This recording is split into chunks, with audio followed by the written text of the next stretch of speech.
Well, time to round out all three leagues that begin in the fall with the NBA. I'm surprised I've managed to survive this long. These videos have taken up so much of my time, but I do these because I love my fans and viewers. Much like the NFL and MLB, the NBA's uniform manufacturer is Nike and has been since the beginning of the 17-18 season after taking over after Adidas. There's been plenty of ups and downs, but that's always expected. It'll definitely get interesting to see Nike come up with completely original designs not based on anything pre-existing when the possible expansion teams start play in 2027. Now, while Nike has ditched the home, road, and alternate designations in favor of association, icon, and statement, I do still find myself using the old terms sometimes. Of course, Nike still produces throwbacks under the Classic Edition name, though I wish more teams participated in this and that these jerseys lasted more than a season. A small detail that people may or may not notice are the logos used. Since the 2020-2021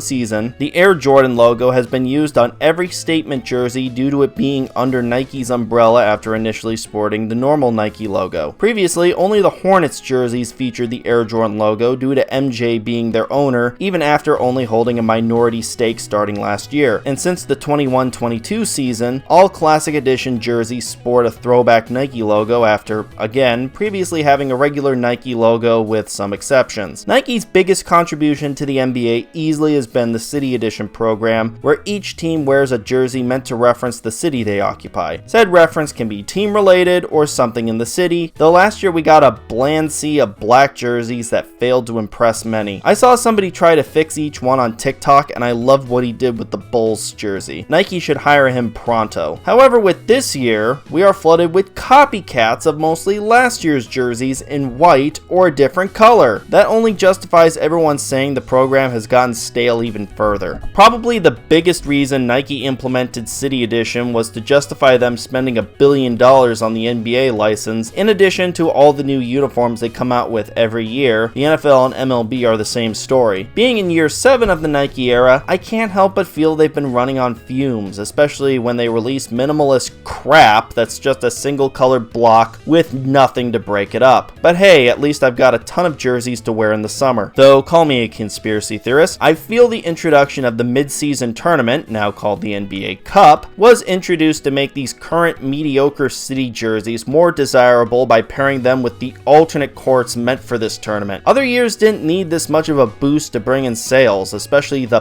peak of City Edition, which I feel was the 21-22 season. And while some teams had alternate courts for when the home team wore their city jerseys while others didn't, these fully painted courts are an extreme. Back on track, our categories remain the same as from the MLB, NFL, and NHL videos, with garbage being the absolute worst that the league has to offer, needs a redesign for teams that need to go back to the drawing board, meh for looks that I don't care about and could be better, good redesign for all redesigns that I like and are from 2014 or newer, as I feel a decade is a good way to judge whether or not a look has stuck, decent for looks released from 2005 to 2013 that I like and on their way to becoming timeless looks that people fondly look at, and classic for the uniforms that are at least 20 years old and have stood the test of time in my eyes. So with all that said, join me on November 1st where we will kick off this series in the Eastern Conference's Central Division with the Chicago Bulls.